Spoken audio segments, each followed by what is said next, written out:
harmful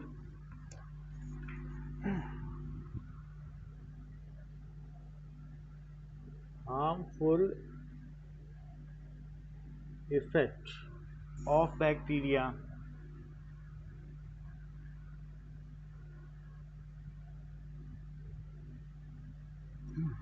So some saprophytic bacteria spoil milk and milk products. अगर saprophytes ना होते हैं तो मिल्क प्रोडक्ट को हमें इतना करने की जरूरत नहीं पड़ती, वो अपने आप ही खट्टा हो जाता है, फिर दही बन जाता है.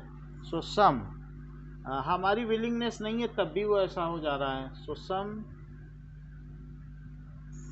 सेप्रोफाइटिक बैक्टीरिया जो एनिमल प्रोडक्ट है उनमें मिल्क भी आता है. सो लाइक लैक्टो बैसिलस, इसका बैसिली का मतलब रॉड होता है, तो ये रॉड लाइक स्ट्रक्चर होता है. Spoil milk and milk products.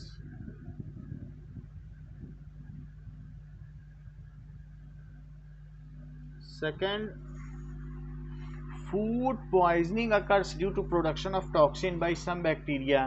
तो कभी कभी क्या होता है कि हमको डायरिया हो जाता है, कुछ हो जाता है. सो क्लॉस्ट्रीडियम बॉटुलिनम, तो इस तरीके से food poisoning occurs due to some bacteria. खाना खराब हो गया, फिर उस खाने को हमने खा लिया, तो उसमें हमें फूड पॉइजनिंग हो जाएगी. तो फूड पॉइजन, फूड कौन स्पॉइल करता है? Food poisoning occurs due to production of toxins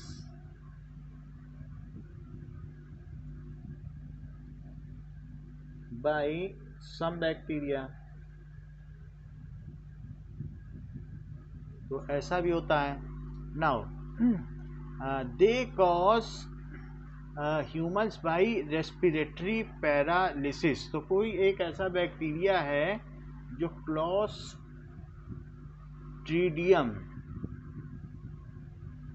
and बॉट्यूलिनम, तो इसका जो टारगेट ऑर्गन है वो फूड पॉइजनिंग से है, लेकिन लंग्स इसका टारगेट ऑर्गन है, वहाँ पे अटैक करता है. And cause which kill, and it kills human by respiratory paralysis.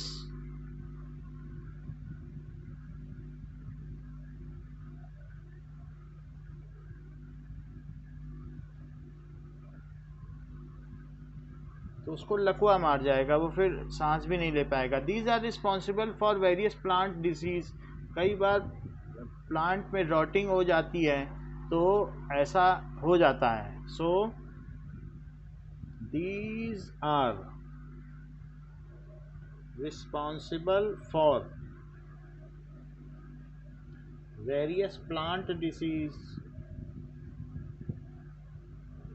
कौन कौन से डिजीज?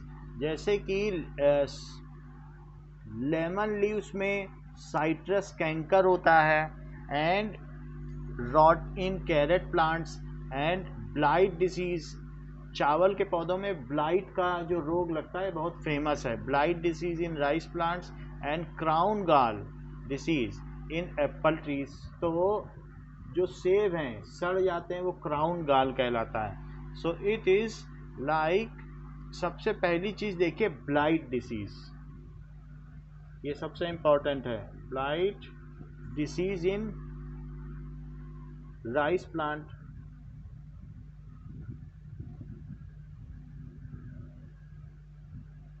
क्राउन गाल इन एप्पल, तो उसमें ऊपर से सड़ना शुरू होता है सबसे पहले से, तो वो उसके जो ट्विग्स हैं, टहनियाँ हैं, उनमें रहता है. सो क्राउन गाल भी है इन एप्पल ट्रीज.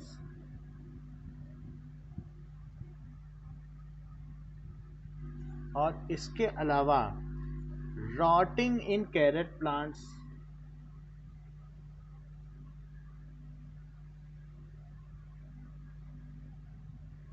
इस तरीके से बहुत सारे पेड़ों को बीमारियां लग जाती हैं। The human bacteria cause cholera, that is Vibrio cholerae in human. It also causes some disease. तो ह्यूमन में भी बहुत सारी डिसीज हैं जो बैक्टीरिया की वजह से फैलती हैं। जैसे कॉलरा फैल जाएगा तो विब्रियो कॉलरे से होता है।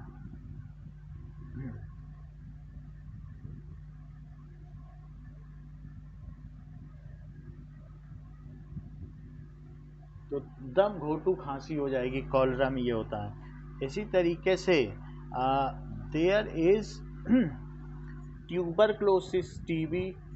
सो ट्यूबी किसकी वजह से होती है? माइकोबैक्टीरियम ट्यूबरक्लोसिस, नाम भी आ गया इसमें, माइकोबैक्टीरियम। माइको का मतलब फंगस होता है।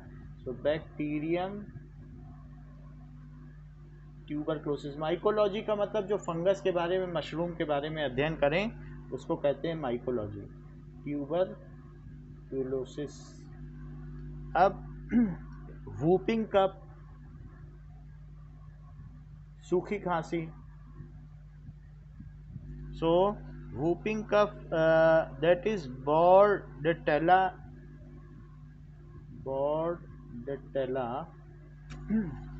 की वजह से होता है। तो there are certain bacteria, so bacteriogenic हैं ये।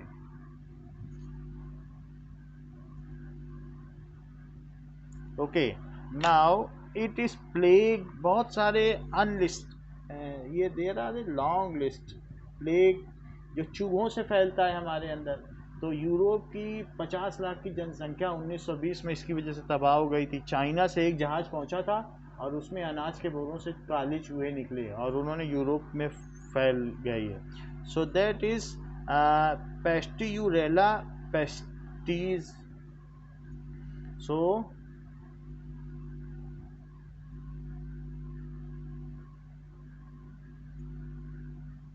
पेस्टीज। ऐसे ही इन्फ्लुएंजा और कौन कौन से हैं जो बैक्टीरिया से होते हैं?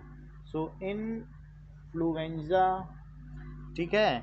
इसके अलावा सर दर्द जैसे हो जाए, मेनिंजाइटिस। हमारे सर में जो ब्रेन है वो ट्रिप्लोब्लास्टिक लेयर है, 3 लेयर्स के अंदर फ्लोट करता है। तो जो हमारा क्रेनियम है, जो हमारा स्कल है, स्कल के नीचे 3 पतली पतली लेयर हैं और उसके अंदर जो है सेरिब्रोब्रम फ्लूइड है।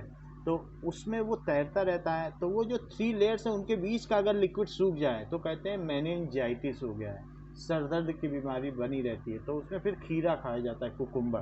तो मेनिंजाइटिस भी बैक्टीरिया की वजह से होता है, मेनिंजाइटिस। इसके अलावा भी एक तरीके का फीवर है इन्फ्लुएंजा, जो मच्छरों से हमारे अंदर फैल जाता है। गोनोरोइया, जो एक सेक्सुअली ट्रांसमिटेड डिसीज है, gonorrhoea. And these are all. Diphtheria, तो ये लंबा चलने वाला इंटरमिटेंट फीवर है, डिप्थीरिया। टिटनस, किसी रस लगी चीज़ के अंदर चले जाने से टिटनस हो जाता है। So it is tetanus. Anthrax. So these are bacteriogenic. ये सारी चीज़ें इसी वजह से होती हैं। Now gastric ulcer. Gastric ulcer का क्या मतलब है? गैस्ट्रोइंटेस्टाइनल ट्रैक्ट क्या होता है? जो हमारा डाइजेस्टिव ट्रैक्ट है उसमें गैस्ट्रिक जूसेस बनते हैं जो क्या करते हैं, खाने को पचाते हैं। जैसे HCl है, पेप्सिन है, तो ये सब गैस्ट्रिक जूसेस हैं। तो इन सबको, क्योंकि ये गैस्ट्रो इंटेस्टाइनल ट्रैक है, इसमें गैस भी बनती है, तो गैस्ट्रो और इंटेस्टाइनल ट्रैक है।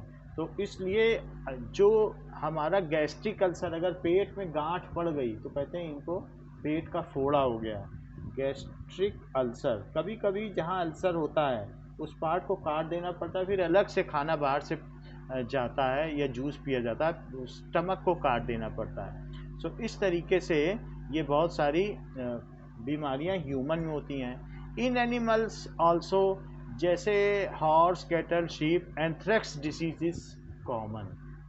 तो एनिमल में भी होती है, लाइक हॉर्स, कोई और भी कैटल हो सकते हैं, शीप हो सकते हैं। So anthrax is due to anthracis. Anthrax is सांस लेने की बीमारी है, उसमें भी चाइना में ये फैली थी, ड्यू टू सार्स की तरह है। सो anthracis. In this way, we see that there are plants में कुछ ऐसी बीमारी हैं, जैसे विल्ट इन पोटैटो, काला दाग लग जाए तो फिर वो खराब हो जाएगा। विल्ट इन पोटैटो। ऐसे ही टोमेटो में भी विल्ट लग जाता है। टोबैको, उसकी पत्तियां काली पड़ जाती हैं। सो टोबैको, बीन्स, इन सब में विल्ट लग जाता है। तो या फिर ब्लाइट, सफ़ेद सफ़ेद लग जाए तो कहते हैं ब्लाइट हो गया। कभी कभी पत्तियों में फंगस सी लग जाती है कि नहीं, तो ब्लाइट होगा। ब्लाइट इन बीन्स में, और इसी तरीके से राइस में भी ब्लाइट हमने आपको बताया। तो ये सब प्लांट्स की कॉमन डिसीज़ है। और रॉट ऑफ वेजिटेबल, वेजिटेबल का सड़ना, rot of vegetables. So these are common disease, तो जो होती हैं। अब देखें कि there are what many types of, इनमें सब, ये एक बात आपको देखनी होगी कि जो प्लांट्स हैं उनमें डिवीजन होता है और बाकी सब में फाइलम होता है। तो फाइलम किस में होता है? टोटल 5 किंगडम सिस्टम है। तो 5 किंगडम सिस्टम कौन कौन से हैं? मोनेरा, जिसके बारे में हम पढ़ रहे हैं, बैक्टीरिया होता है। प्रोटिस्टा, फिर इसके बाद फंगी, फिर प्लांटे, और फिर उसके बाद क्या है? एनिमेलिया। इन सब में क्या होगा? फाइलम।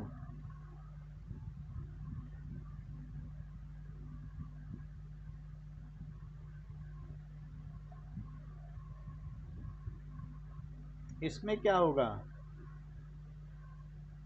डिवीजन। और इसमें क्या होगा? फाइलम। तो अभी जो हम पढ़ने जा रहे हैं मोनेरन्स यानी बैक्टीरिया, तो यूनिसेलुलर प्रोकैरियोटिक के। सो phylums of Monera.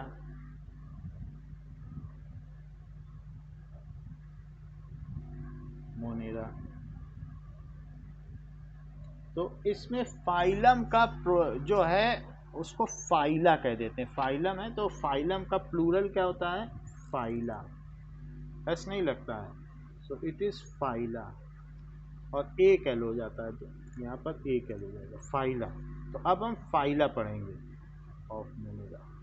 So Monera can be सब डिवाइडेड। आपकी बुक में 3 दिए हैं, अदरवाइज देयर अगर फ्लो चार्ट बनाई जाए तो 4 का बनता है। सो मोनेरा के सब डिविजन्स क्या क्या हैं?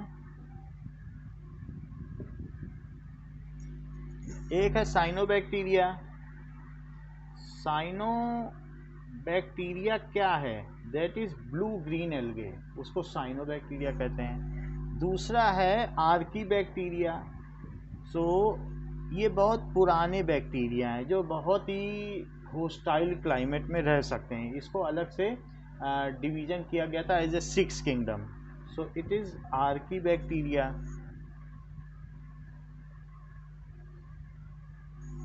नेक्स्ट, इसमें 2 अलग अलग ग्रुप हैं आर्कीबैक्टीरिया में। एक फर्स्ट ग्रुप है और एक सेकंड ग्रुप है, जिसमें एनारोबिक रेस्पिरेशन हो, जिसको अपने डाइजेशन के लिए, न्यूट्रिशन के लिए ऑक्सीजन की ज़रूरत ना हो, वो फर्स्ट ग्रुप में रहेगा। और एनारोबिक रेस्पिरेशन में मीथेनोजेंस होते हैं जो सब्जियों को सड़ा दें, और एक होते हैं सॉल्ट में रहते हैं जो समुद्र को लाल कर देते हैं। तो ऐसे एल्गे होते हैं, रेड कलर के भी एल्गे होते हैं, तो ब्लू ग्रीन एल्गे होते हैं। तो ऐसे हैं, कुछ ऐसे एल्गे हैं जो ब्लू ग्रीन एल्गे, उन्हें ऑक्सीजन चाहिए, वो वाटर की ऑक्सीजन को डिप्लीट कर देते हैं और उसकी वजह से एनिमल्स जो एक्वेटिक एनिमल्स हैं मारे जाते हैं। जिस पानी में काई जम जाती है उस वाटर के एनिमल्स मर जाते हैं। उस वाटर में वो ऑर्गेनिक मैटर नीचे इकट्ठा होता रहता है, क्योंकि मछलियाँ ही तो पानी को साफ़ करती हैं, और अगर ऑक्सीजन ही नहीं रहेगी तो मछलियाँ ज़िंदा कैसे रहेंगी। फिर वो जब मछलियाँ नीचे मर जाएंगी तो बहुत सारे प्लांट्स होंगे, उन्हें खाने वाला कोई नहीं होगा और उस झील की भी डेथ हो जाएगी। इस चीज़ को यूट्रोफिकेशन कहते हैं, दैट इज़ डेथ ऑफ झील। फिर वो जो लेक है इट विल डाई। सो इस तरीके से ऐसे बैक्टीरिया जो कि ऑक्सीजन की जिन्हें ज़रूरत नहीं है वो तो पानी के लिए अच्छे हैं। वो कभी कभी ऐसा होता है कि जब बहुत बांध डैम्स बनाए जाते हैं तो उसमें नीचे बहुत सबमर्ज प्लांट्स हैं, उन पर बैक्टीरिया पनप जाते हैं, उनको सड़ाते हैं और मीथेन गैस बनाते हैं।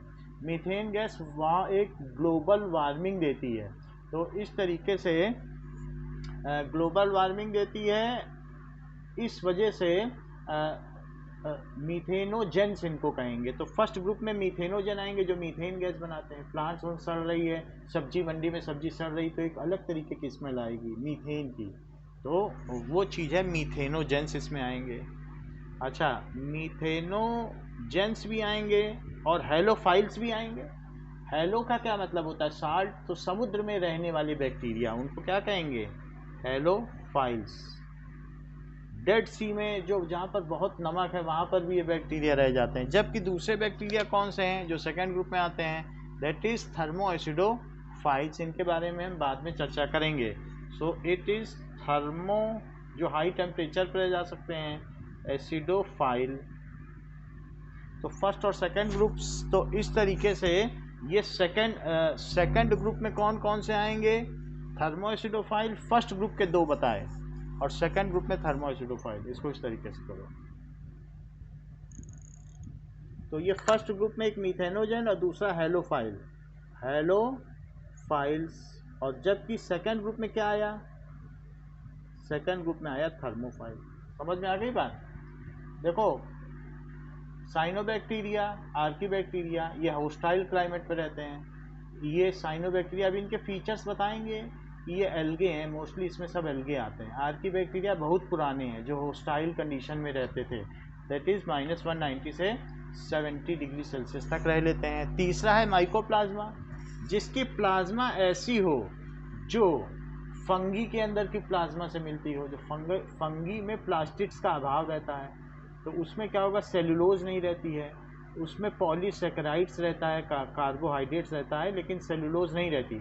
तो हम देखेंगे माइकोप्लाज्मा तो फंगस के जैसी प्लाज्मा है। साइटोप्लाज्म जो होता है ना, जो सेल के अंदर का वो लिक्विड है, कोशिका द्रव्य, तो वो इनमें माइकोप्लाज्मा है। वो फंगी, किंगडम फंगी जैसा फ्लूइड भरा हुआ है। तो वो कौन सा है, कौन सी शुगर है, वो सब हम देखेंगे। तो माइको का मतलब होता है, जैसे हमने कहा ना माइकोलॉजी, तो जो फंगस के बारे में पढ़ते हैं उनको माइकोलॉजी कहते हैं। तो माइकोप्लाज्मा सबका अलग अलग देखने से ही आपको पता चलेगा। और चौथा है एक्टिनोमाइसिटीज़, तो जिनके बारे में हमें ठीक से पता नहीं है कि उन्हें कहाँ रखना चाहिए, कहाँ नहीं रखना चाहिए, तो एक पेंडिंग बना दिया है, बोला कि इनको यहाँ रखो। अभी इनका रिप्रोडक्शन का प्रोसेस नहीं पता है, सेक्सुअल है कि एसेक्सुअल है, वो सब चीज़ और चीज़ें नहीं पता है कि न्यूट्रिशन का मोड क्या है। तो ऐसी चीज़ों के लिए एक्टिनोमाइसिटीज़ बना दिया गया। तो अब हमारे पास 4 डिवीजन्स हो गए। तो क्या आप मुझे बता सकती हैं वो चारों डिवीज़न कौन कौन से हैं? साइनोबैक्टीरिया, आर्कीबैक्टीरिया, हाँ माइकोप्लाज्मा। हाँ, और चौथा एक्टिनोमाइसिटीज़। चौथा क्या है? एक्टिनोमाइसिटीज़। अब जरा हम देखें एक्टिनोमाइसिटीज़,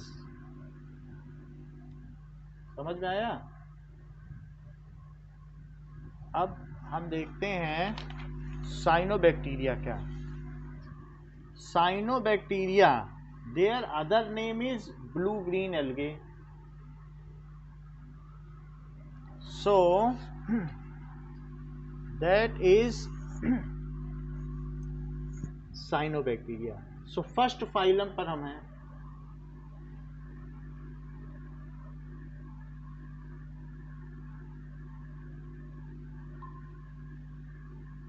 okay, now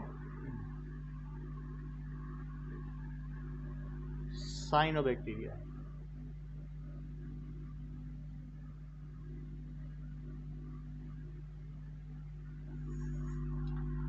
Now there are uh, it is cyanobacteria दो तरीके के हो सकते हैं.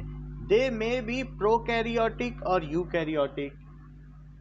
These may be, ऐसा लिखा तो हुआ है कि यूकैरियोटिक हो सकते हैं. On a prokaryotic side there are diverse forms of bacteria and a group generally named as blue green algae. तो ये ब्लू ग्रीन एल्गे ही साइनोबैक्टीरिया हैं. ठीक है. किसी किसी में सेल वॉल है, यूकैरियोटिक है, उनमें न्यूक्लियर मेम्ब्रेन है, तो उसको भी कहा गया है. So they may be blue green algae. सीधी सी बात है, ब्लू ग्रीन एल्गे हैं. वो किस में पाए जाते हैं? Which are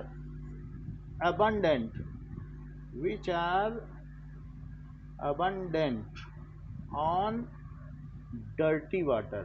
dirty stagnator, not running water. Run नहीं करना चाहिए, not running, stagnate जो कर रहा हो वाटर, उसके ऊपर ये पाए जाते हैं. ठीक है. So they have chlorophylls in their plastids. So they have plastids. Plastids में भी ल्यूकोप्लास्ट और क्रोमोप्लास्ट होते हैं, तो इनमें क्लोरोप्लास्ट होगा. सो दैट इज क्रोमोप्लास्ट. क्रोमोप्लास्ट के अंदर फिर कौन सा होगा? जिनमें कलर है उसे क्रोमोप्लास्ट कहते हैं. और क्रोमोप्लास्ट में भी जो ग्रीन कलर के, उन्हें क्या कहेंगे? क्लोरोप्लास्ट. तो इनमें क्लोरोप्लास्ट होते हैं. सो they are photoautotropic. नील हरित शैवाल. ब्लू ग्रीन एल्गे का मतलब होता है नील हरित शैवाल, नीले हरे रंग के होते हैं. Photo autotrophic. दे यूज, इनका काम क्या है? They use oxygen dissolve in water for their respiration. अपने सांस लेने के लिए, क्योंकि खाना बनाने के लिए तो ऑक्सीजन नहीं चाहिए, खाना बनाने के लिए तो CO2 चाहिए, बट रेस्पिरेशन तो चाहिए ना, फॉर देयर रेस्पिरेशन. ठीक है. सो दे वाटर की डिजॉल्व करते हैं. So they reduce the oxygen percentage in water. So यानी बायो ऑक्सीजन डिमांड फिर उस वाटर की बढ़ जाती है. So that is BOD. So they reduce oxygen level in water, या दूसरी तरफ कहो increase BOD, biological oxygen demand. Biological oxygen demand का मतलब क्या होता है?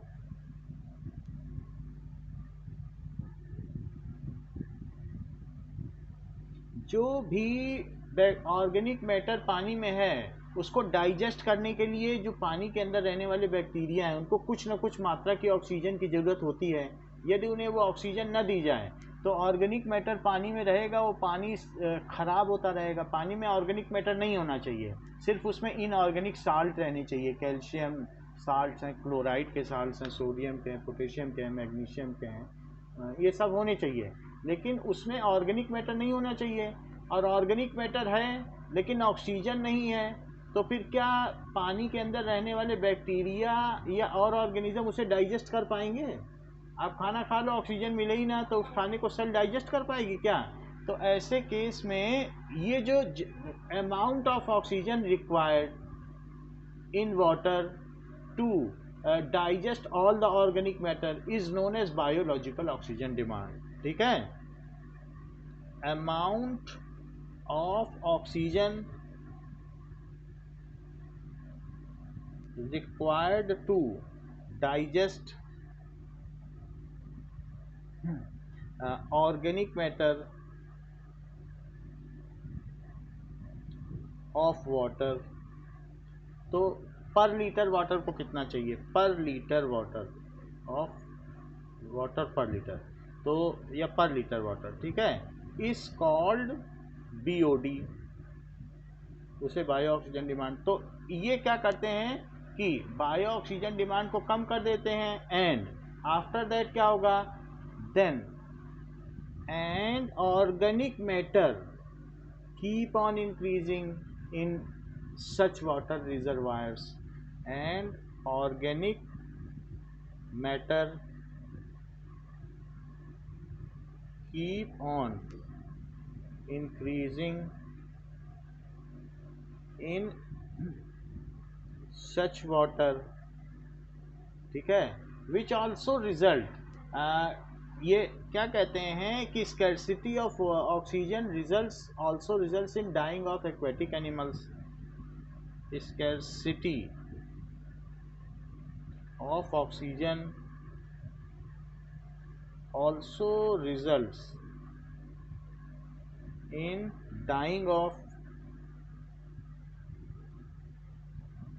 aquatic animals.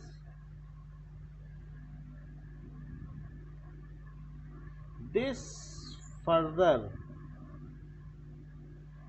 increase organic matter, क्योंकि यही तो पानी को क्लीन करती थी ये मछलियाँ, जो फाइटोप्लैंक्टन जूप्लैंक्टन को खा जाती थी, अब वही मर गई तो अब कौन खाएगा। एंड अल्टीमेटली जो लेक है वो डाइज, एंड अल्टीमेटली वो मड में बदल जाता है पानी, lake dies, this is called eutrophication, झील का मरना। दिस डाइंग या complete process of lake is called eutrophication। इतना जरूरी नहीं है लिखना, लेकिन मैं बता रहा हूँ कि ब्लू ग्रीन एल्गे का क्या काम है, किस वजह से ये हानिकारक है। इसलिए डल झील पर हर साल 33 करोड़ रुपए का खर्च करती है सरकार, सिर्फ उसकी जो उसके ऊपर ब्लू ग्रीन एल्गे हटाने के लिए, कि वो कभी मरे नहीं, क्योंकि वो पर्यटन का एक केंद्र है, तो इसलिए डल लेक को साफ किया जाता है। नाउ साइनोबैक्टीरिया के कुछ फीचर्स भी हैं, तो वो क्या हैं, ये हर जगह पाए जाते हैं, and can live in all habitats, their features are,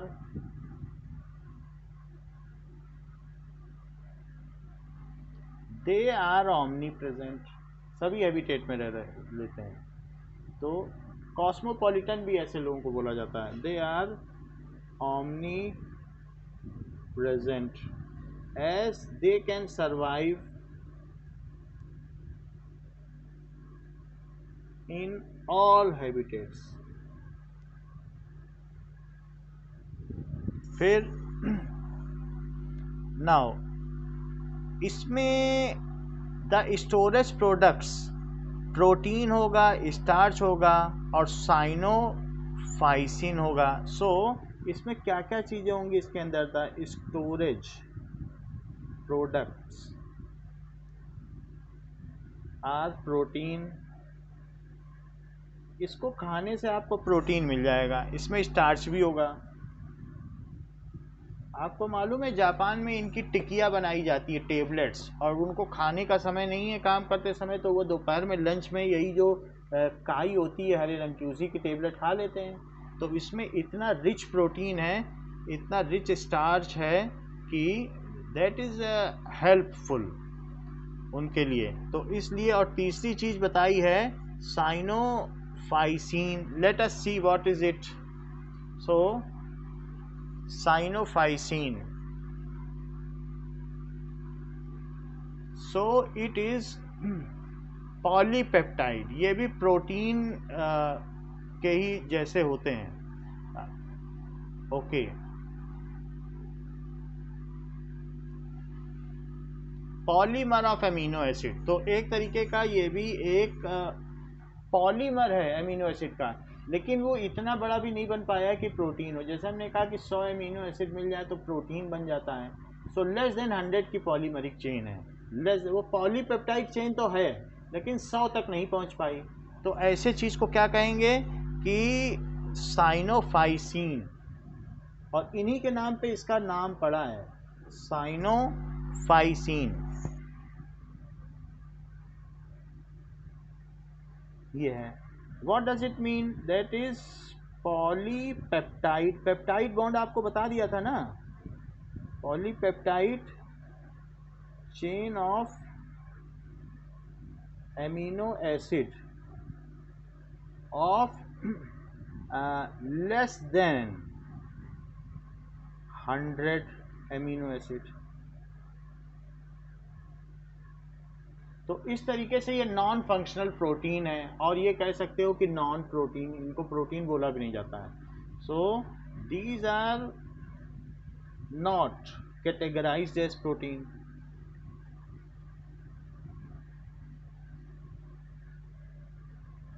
तो इसलिए ये हमारे अंदर एक तरीके से एमिनो एसिड डाल देते हैं। एमिनो एसिड हम इनसे ले सकते हैं। सो कहीं कहीं अगर ये हार्मफुल तो हैं, ऐसे खाएंगे तो बहुत बीमारियां हैं। आपने देखा पीछे कितनी बीमारियां तो वाटर बॉर्न हैं, कभी कॉलरा हो जाता है, डायरिया हो जाता है, सब वाटर बॉर्न ही तो है। लेकिन एक स्पेसिफिक प्रोसेस से 70 डिग्री से ऊपर से इनको वो किया जाए, ट्रीट किया जाए, तो उनको हम मार सकते हैं और उसके न्यूट्रिएंट्स को ले सकते हैं। ऐसा जापानीज करते हैं। Now types of amino acid, let us see one more thing that कि हमारे जो बॉडी में कई तरीके के एमिनो एसिड्स हैं। Let us see those. तो अब ये चीज़ हमारे बॉडी में कौन कौन से हैं, जैसे अलानीन, आर्गिनीन, एस्पिरिन, तो ये अलग अलग तरीके के हैं। ठीक है, तो अलानीन ऐसे ऐसे करके, glutamic acid, glutamine, glycine, glycine मीठा होता है इसलिए ग्लाइसिन हो गया। इसी तरह से हिस्टाडीन। तो ये जो चीज़ें ये होते क्या हैं, ये टोटल 20 हैं, और कई तो वैलिन है, टाइरोसिन है, थियोनिन, ये सब आगे आते जाएंगे। सो व्हाट इज़ दिस, जिनसे प्रोटीन की लेयर बनती है? तो इट इज़, यहाँ पर दो ग्रुप, जैसे हमने आपको एलानिन बताया था, एक तरफ NH3 है, इस C पर ये NH2 लगा हुआ है, बट ये NH3 होगा। और एक तरफ COOH, एक तरफ NH3 है, एक तरफ H, एक तरफ CH3 है। तो इस तरीके से ये अलानिन हो गया।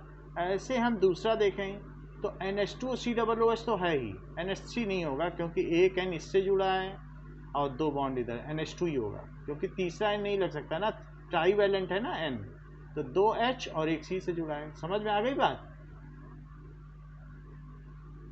तो N की इसी तरीके से ये देखो वैलिनीन, तो NH2 COOH तो है ही है, एक अमीनो है और एक एसिड है, एक H भी है, लेकिन तीसरी चीज़ जो हो गई वो एक तो प्रोपाइल ग्रुप जुड़ गया, प्रोपीन से प्रोपाइल बना। फिर ये देखो ब्यूटाइल ग्रुप जुड़ा तो ल्यूसीन, बाकी सब वही है, थोड़ा ना थोड़ा फर्क कर दिया। और किसी में ये देखो बेंजाइल ग्रुप जुड़ गया, ये एक अलग ही ग्रुप है, C6H5CH2 जुड़ गया, या कुछ ना कुछ जुड़ता जाए। तो हमारी बॉडी में टोटल कितने तरीके के अमीनो एसिड हमने बताए? So there are total 20 types of amino acid. तो आप जब खोलेंगे तो आपको पता चल जाएगा अलग अलग तरीके के अमीनो एसिड हैं, किसी में H है, किसी में CH3, बाकी सब वही है। तो जो नीचे बदल रहा है वो ब्लू कलर का है, उसी वजह से इसके नाम बदल। देखो बाकी पीला बिल्कुल वैसा ही है, नीचे की चीज़ बदल रही है, तो उसकी वजह से ये 20 हैं हमारी बॉडी के सारे अमीनो एसिड। अगर आप देखें तो यही है, इन्हीं से अलग अलग तरीके के 2000 प्रोटीन हमारी बॉडी में बन जाते हैं।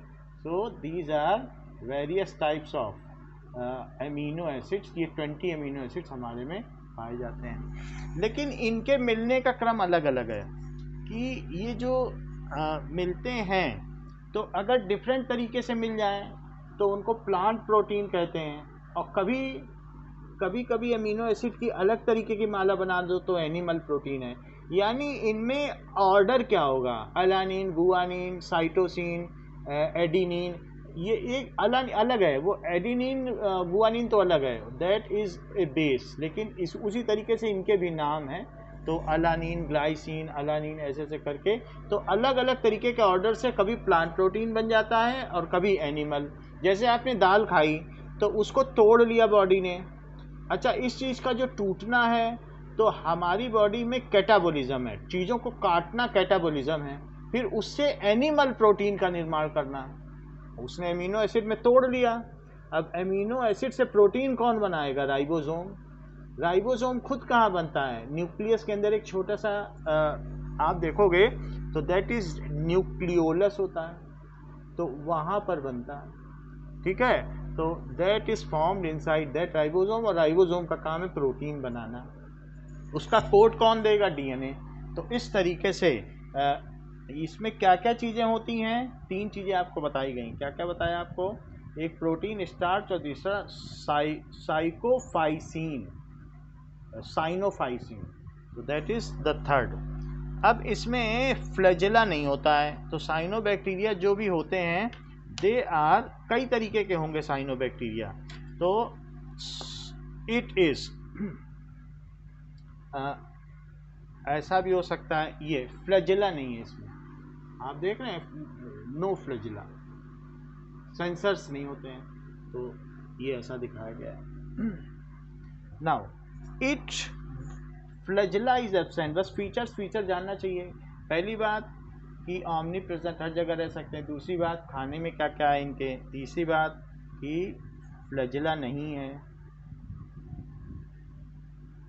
चौथी बात फ्लैजेला नहीं है। सो दे में भी यूनिसेलुलर, ये यूनिसेलुलर भी हो सकते हैं, या दूसरी चीज़ क्या हो सकती है कि कॉलोनियल भी हो सकते हैं। तो सिंगल भी रह सकते हैं, नहीं तो कॉलोनी में भी रह सकते हैं।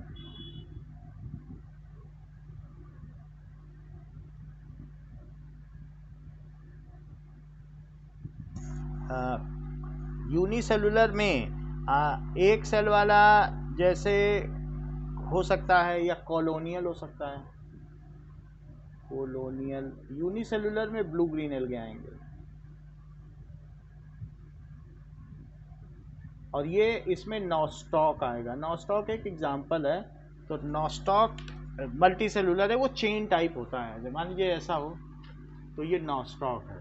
It is chain of bacteria, रहेंगे ये एक एक सेल है लेकिन कॉलोनी में रह रहे हैं, सो इट इज़ नॉस्टॉक। अब देखो, तो मल्टी सेलुलर भी हो सकते हैं, या उनमें फिलामेंट जैसे भी हो सकते हैं, फिलामेंटस। तो कुछ कुछ क्या हो सकते हैं कि फिलामेंट जैसे शेप के रहेंगे, ऐसे शेप के, इट इज़ फिलामेंटस। और फिलामेंटस नाम याद रखने की ज़्यादा ज़रूरत नहीं है कि उसके क्या क्या एग्जाम्पल हैं, बस इतना आपको सबके फीचर्स चाहिए।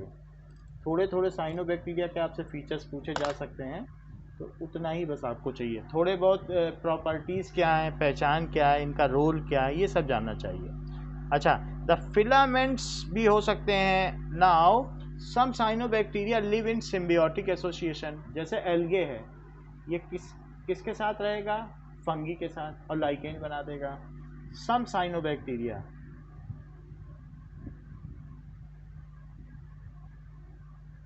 लिव इन सिम्बायोटिक सहभागिता का जीवन। सिम अलग है और बायोटिक, एक दूसरे की मदद करते हुए जीना, उसको कहते हैं सिम, एक दूसरे के साथ जीना, symbiotic relationship. For example, algae lives with fungi. Fungi gives shelter, वो पत्थरों पे उगाता है। एंड एल्गे क्या करेगा? एल्गे प्रोवाइड, इसको कार्बोहाइड्रेट खाना देगा। So algae provide carbohydrate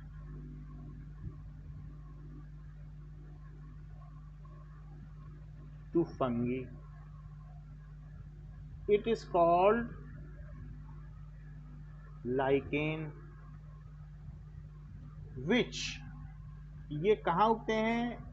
which grow in those environment which are ultra clean, जो बहुत साफ होगा वहीं उगते हैं।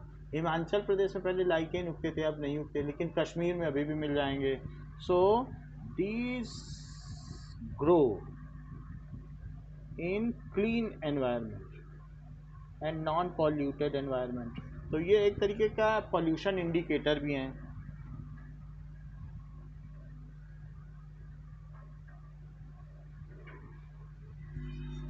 बाकी साइनोबैक्टीरिया का आप वीडियो जब डालोगे यूट्यूब में तो साइनोबैक्टीरिया दिखा देगा कि उसमें जब एक बार वीडियो देख लेंगे तो फीचर्स पता चल जाएंगे कि क्या क्या है।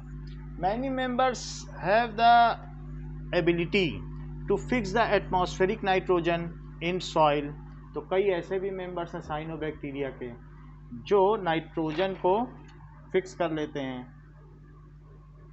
सो नाइट्रोसोमोनास ऐसे भी होते हैं। So many members of this category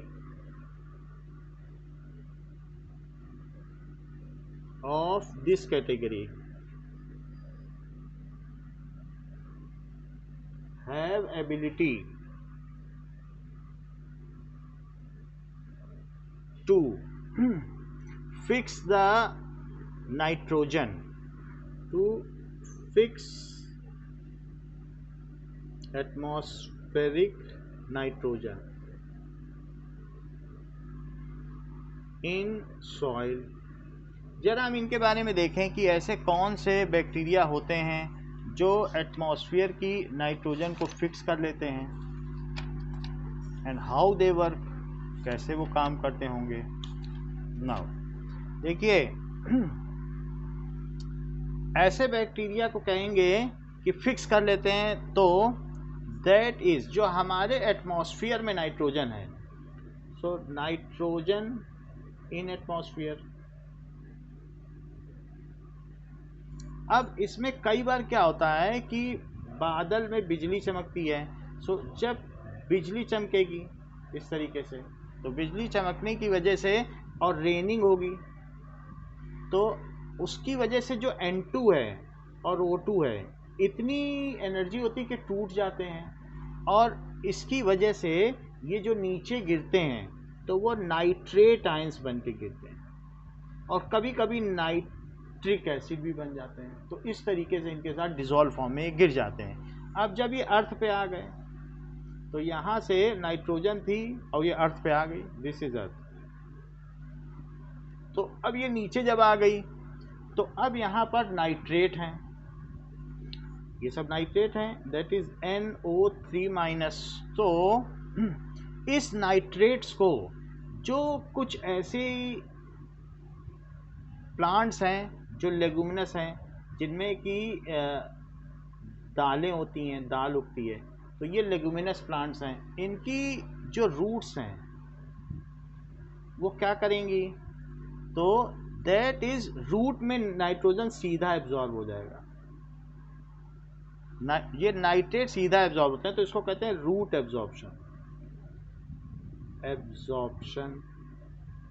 root में एब्जॉर्ब हो गया। और कई बार ऐसा होता है कि ये जो एटमॉस्फेयर की नाइट्रोजन है उसको लाइकेन क्या कहते हैं, सिम्बायोटिक। तो लाइकेन में एल्गे, क्योंकि एल्गे करेगा ये काम, फंगी का नहीं है। सो एल्गे इन लाइकेन वो उसको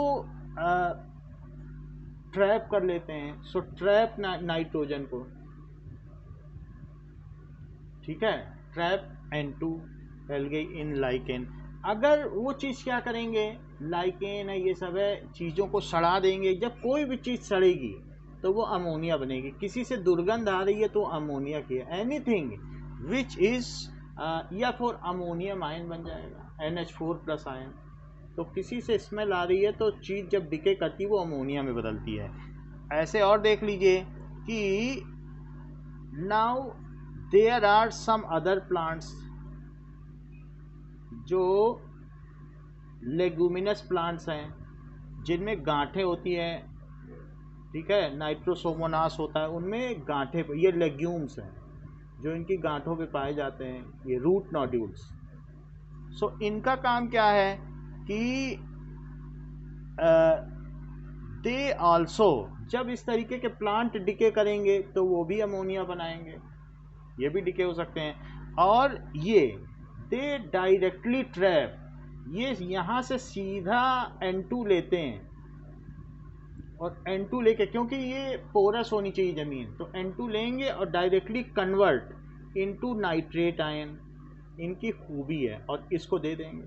फिर सड़ने पे सब अमोनिया बन जाएगी, ये भी सड़ेगा तो सब ये सब ऐसे बन जाएगा। अब देखो इसके बाद जब अमोनिया है तो अमोनिया को कुछ ऐसे बैक्टीरिया हैं जो नाइट्राइट्स में बदलते हैं, NO2 माइनस में, और NO2 माइनस को फिर इसमें बदल देते हैं, यानी अमोनिया से इसको इसमें बदलते हैं। उसको कहते हैं कि जो अमोनिया को बदल दे उसे नाइट्रीफाइंग बैक्टीरिया, क्योंकि वास्तव में ये जो कर रहा है वो नाइट्रेट में बदल रहा है, तो या नाइट्राइट में बदल रहा है, तो इस चीज़ को कहते हैं नाइट्रीफाइंग बैक्टीरिया। नहीं तो स्मेल बहुत हो जाए, तो नाइट्रीफाइंग बैक्टीरिया इसको इसमें बदल दे रहे हैं, यही नाइट्रेट इसमें चला गया। अब देखिए कुछ ऐसे भी होने चाहिए कि ये नाइट्रीफाई कर रहे हैं, नाइट्रेट में convert into nitrite and nitrate, उसको कहते हैं convert into nitrite and nitrate ion, उसको नाइट्रीफाइंग बैक्टीरिया कहेंगे। लेकिन कुछ ऐसे हैं जो नाइट्रोजन को तोड़ दें, उनको कहेंगे डीनाइट्रीफाइंग बैक्टीरिया। तो ये कौन सा बैक्टीरिया जो इसके लेग्यूम्स में नाइट्रोसोमोनास बैठा हुआ है, दिस इज डीनाइट्रीफाइंग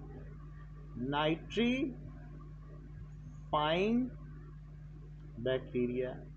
मतलब हमने दो तरीके के बैक्टीरिया सीखे, तो इस तरीके से ये नाइट्रोजन साइकिल पूरा हो जाएगा कि जो सीधा यहाँ पर डीनाइट्रीफाइंग बैक्टीरिया क्या करेंगे, एक नाइट्रिफिकेशन करें, एक चीज़ यहाँ लिख लें, जो नाइट्रिफिकेशन करें वो नाइट्रीफाइंग है, ये भी नाइट्रिफिकेशन कर रहा है क्योंकि ये भी तो नाइट्रेट में बदल रहा है। और डीनाइट्रीफाई कौन करेगा, जो NO2 NO3 को सीधा इसमें डाल दे, उसको कहेंगे डीनाइट्रीफाइंग बैक्टीरिया, जो नाइट्रोजन में बदल दे।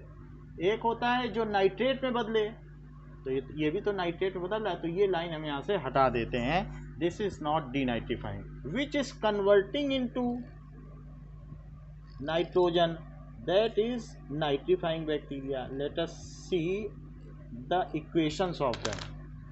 So ये भी नाइट्रीफाइंग बैक्टीरिया, ये हमने ऊपर लिख दिया है, दिस इज नाइट्रीफाइंग बैक्टीरिया। और ये कौन सा है, denitrifying bacteria,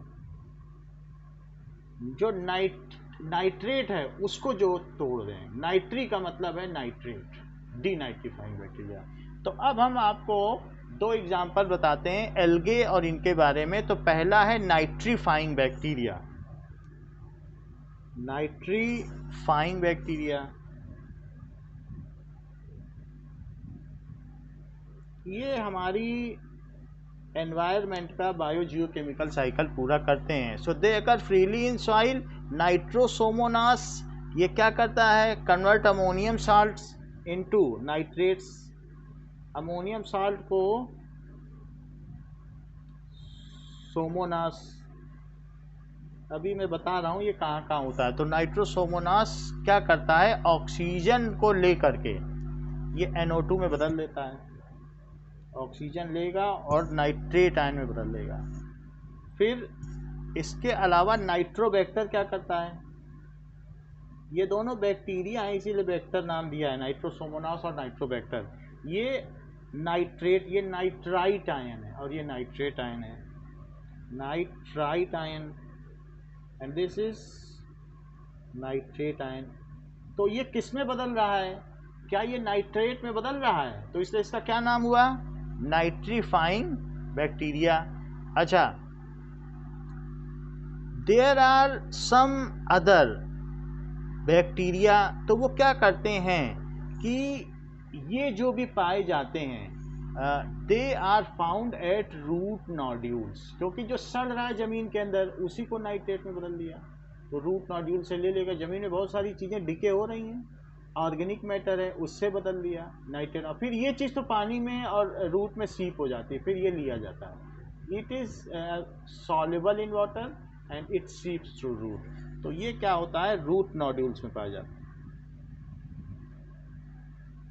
of leguminous plant. अच्छा, दूसरा कौन सा है? D nitrifying bacteria. उनका क्या काम है? डीनाइट्रीफाइंग बैक्टीरिया का काम है कि नाइट्रेट आयन को वापस NO2 माइनस में बदलना, फिर इसे N2O में बदलना, नाइट्रस एसिड में, और फिर फाइनली N2 में बदल देना। सो it is found in oxygen deficient soil. जहाँ पर ऑक्सीजन की डेफिशिएंसी होती है तो ऑक्सीजन डेफिशिएंट सॉइल इन्हीं से ऑक्सीजन ले लेती है, क्योंकि अब उसको कहीं ना कहीं से तो ऑक्सीजन चाहिए। ये ऑक्सीडाइजिंग एजेंट है, इनसे ले लेगी सारी ऑक्सीजन और उसको N2 बना देगी और कह देगी ऊपर चले जाओ। जहाँ मार्शी एरिया होता है, जहाँ दलदल होती है, उसके अंदर भी बहुत सारे बैक्टीरिया प्रोलिफरेट करते रहते हैं और रिप्रोड्यूस करते हैं, तो उनको ऑक्सीजन कहाँ से मिलेगी? वो इसी से लेंगे। सो इन मार्शी एरिया सच, दलदल वाले एरिया में पाए जाते हैं और वहाँ N2 रिलीज हो जाता है। So such is the anaerobic bacteria. उनको अलग से ऑक्सीजन नहीं चाहिए, वो इसी से ले लेके अपना काम चलाएंगे। So such bacteria are anaerobic in nature. अच्छा, इसके बारे में हमने आपको बता दिया था। जो एनएरोबिक हैं, जरा पिछला पेज देखो, वो कौन कौन से हैं? क्या हमने आपको बताया था कि वो मीथेनोजेंस हैं या हेलोफाइल्स हैं एनएरोबिक, जो बिना ऑक्सीजन के सांस लेते हैं और ये सब काम करते हैं? बोलो, बताया था कि नहीं? मीथेनोजेंस पानी के अंदर, और ये एरोबिक हैं, ये एनएरोबिक हैं।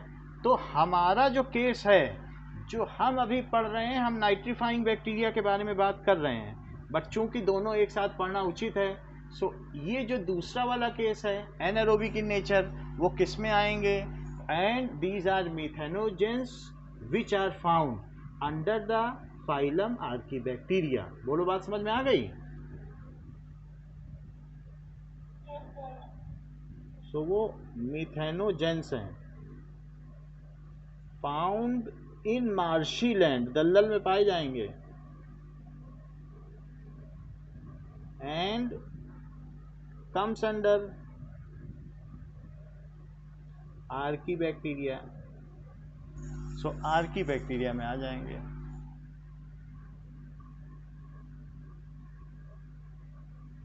ये साइनोबैक्टीरिया हैं। तो ये जो नाइट्रीफाइंग बैक्टीरिया, ये कौन से हैं?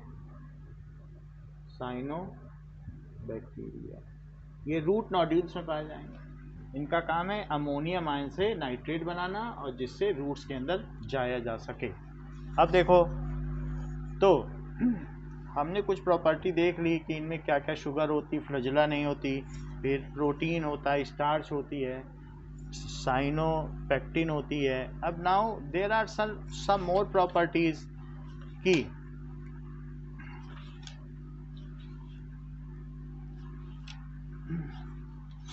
जो साइनोबैक्टीरिया हैं, so have ability to fix.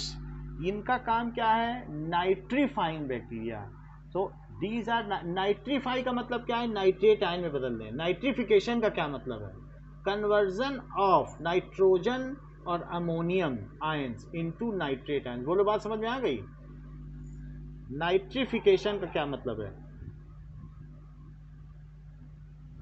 That is conversion of ammonium ion, that is NH4 plus, किसी को भी वो नाइट्रेट में बदल दे तो वो नाइट्रीफाइंग है।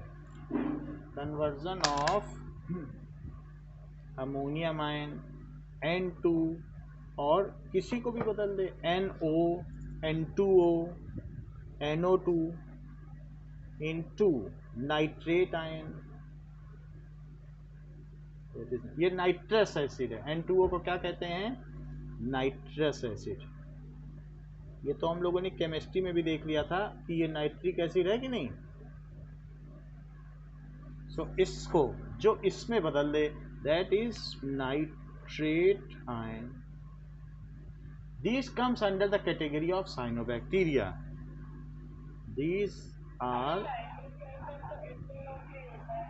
हाँ, तो नाइट्रेट आयन लिखा ना आपको, नाइट्रेट आयन है। पोटेशियम नाइट्रेट को KNO3 नहीं लिखती हो? नाइट NO को नाइट्रिक नाइट ऑक्साइड बोलते हैं। नाइट्रिक ऑक्साइड लिखो।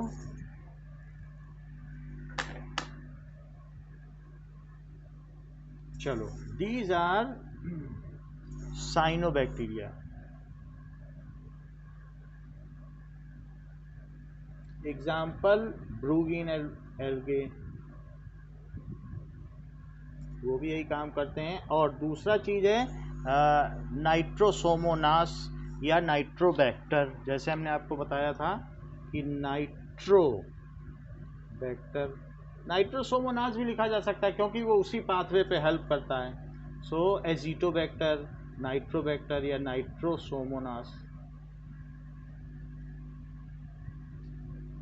राइजोबियम, ये सब इसी कैटेगरी में है।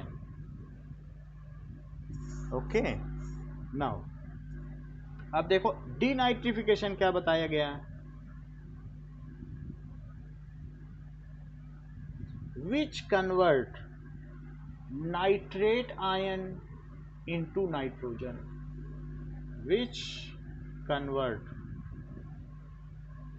Nitrate ion into nitrogen. So इसको कहते हैं मीथेनोजन। वो ऐसा काम करते हैं तो उनको हम मीथेनोजन के अंडर में रखेंगे, ठीक है। और माइक्रोकोकस डीनाइट्रिफिकेंट्स, ऐसे और भी नाम है, ज़रूरी नहीं है उसको जानना, बस इतना ही है। मीथेनोजन कैटेगरी में वो आएंगे, आगे उसमें दिया रहेगा तो हम बता देंगे आप। तो ये दोनों मतलब आपको समझ में आ गए। However these are not the properties of cyanobacteria. ये तो डेफिनीशन थी कि नाइट्रिफिकेशन और डीनाइट्रिफिकेशन क्या है। सो some members have ability to fix atmospheric nitrogen in soil। Atmospheric nitrogen को ही नाइट्रेट में बदल दे, है तो साइनोबैक्टीरिया ही, देखो बदल नहीं देगा एटमॉस्फेरिक नाइट्रोजन को। सो सम बैक्टीरिया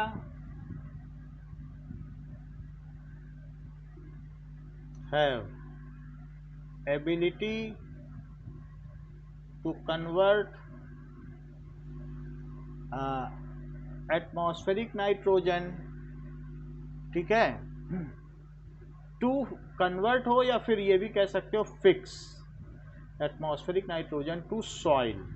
वो सॉइल में ट्रैप करा देते हैं। वैसे तो नाइट्रोजन इनर्ट है लेकिन फिर भी ये ट्रैप हो जाती है।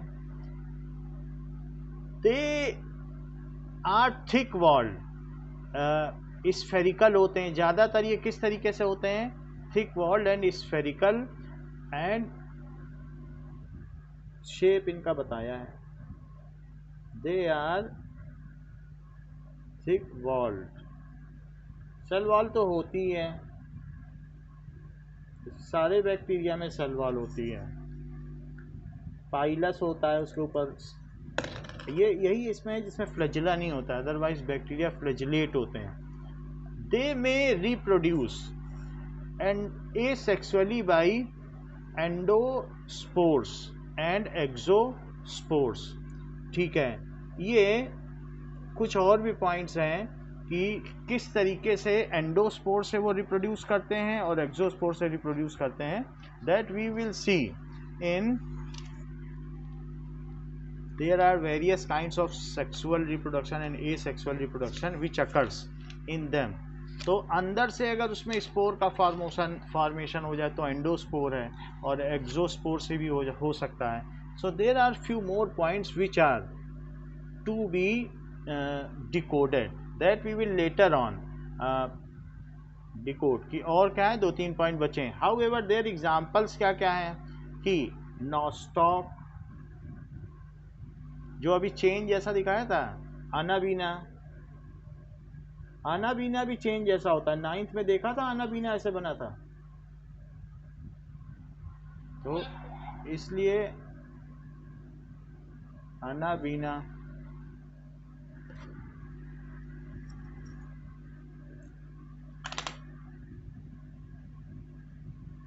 इसके अलावा दैट इज अदर भी हो सकते हैं, एग्जाम्पल इतना देना ठीक है। बाकी ऊपर तो हमने दे ही दिया आपको, nitrobacter, nitrosobacter, blue green algae. So these are their examples. तो इस क्लास के लिए इतना ही। बाकी नेक्स्ट जो ग्रुप है और इसके एक दो प्रॉपर्टीज़ है कि रिप्रोडक्शन मैकेनिज्म इसमें कैसा है। सो एंडोस्कोपिक और एक्सोस्पोर्स, और एंडोस्पोर से कैसे होता है, एक अलग टॉपिक है, इसको हम लोग अगले क्लास में देखेंगे। Thank you.